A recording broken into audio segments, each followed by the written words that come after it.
Shalom Ouvracha, maintenant on va étudier ensemble les lois de l'entrée du Shabbat. Donc déjà une mitzvah importante, le Osif Mu'ala Kodesh, rajouter du jour régulier pour le jour du Shabbat. En d'autres mots, recevoir le Shabbat assez tôt. Et donc, arrêter de faire tous les travaux interdits, un temps soit peu avant la Shkia, ne pas attendre la dernière minute. Et en fait, selon la stricte loi, il suffirait même un tout petit chouïa, même 2 petites minutes avant la Shkia, avant le coucher du soleil pour accomplir la Tosefet Shabbat.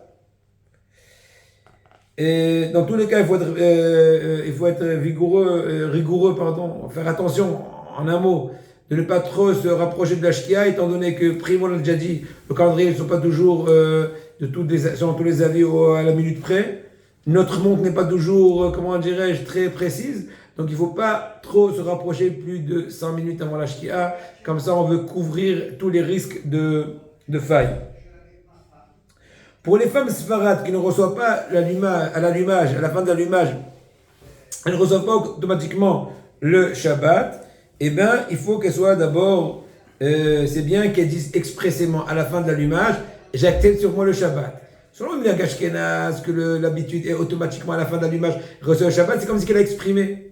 La rigueur serait bien aussi qu'elle le dit, mais Sfaradim, c'est encore plus important, c'est encore plus voulu, étant donné qu'automatiquement qu'elle allume, elle n'a pas encore reçu le Shabbat, donc c'est bien que si elle a accompli tout le Shabbat, de le dire. Après qu'elle a fini, c'est bon, tout le temps.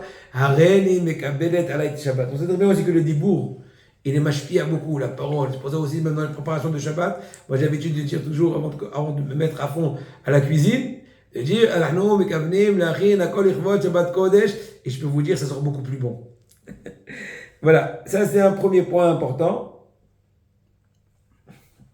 Maintenant, même si on n'a pas dit expressément qu'on reçoit le Tosefet Shabbat, le simple fait qu'on est assis sans faire de travail en l'honneur du Shabbat, c'est suffisant pour accomplir le Tosefet Shabbat. Et comme je disais tout à l'heure, c'est bien toujours d'exprimer tout de façon verbale.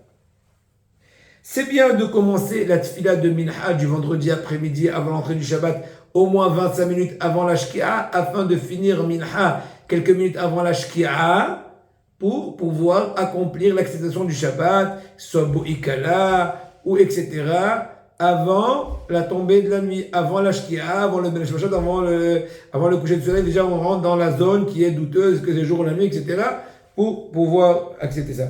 Il est vrai qu'il y a des avis, comme Rabbi Moshe Levi Alav Shalom Ba'al Nuhat Ava et d'autres, qui dit que le simple fait que tu es en statut de ne pas faire des travaux pendant les quelques minutes avant la Shkia, ça s'appelle aussitôt c'est fait Shabbat, comme ce qu'on a dit. Et donc, même si tu n'as pas réussi à faire Minha assez tôt, imaginons que pendant les 5 minutes avant la Shkia et 2-3 minutes après la Shkia, tu es en plein Shmona Esrei, etc., eh ben, c'est pas grave, tu as quand même accompli le Tosefet Shabbat. C'est une discussion.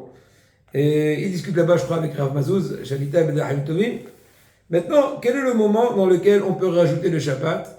Alors, le minimum, on l'a dit, c'est 2 à 5 minutes. Il vaut mieux 5 minutes, on a dit tout à l'heure, le problème technique qu'il peut y avoir, c'est une inexactitude des fois de notre montre et compagnie. Mais le maximum, c'est 1h15 avant la sortie des étoiles, ce qui s'appelle Plag HaMinha. Aujourd'hui, c'est environ, on va dire, 4h30, alors que la Shkia, elle est 5h30, plus ou moins. Il faudra vérifier dans les calendriers et de façon un peu plus exacte. Maintenant, est-ce qu'on peut faire un travail après de ce Shabbat? C'est sûr qu'on ne peut pas faire aucun travail, mais un travail qui est interdit. Midera Banan, oui, alors on peut le faire pour l'intérêt du Shabbat. Plus que cela, même un Benash Mashot, ça veut dire après la Shkia, les 13 minutes et demie, Zmaniot après la Shkia, on pourrait faire une mlacha des Rabbanan et Tzorech Shabbat, par exemple, Afrachat Trumot ou Masrot, des fruits qui n'ont pas été prélevés, la dîme, etc.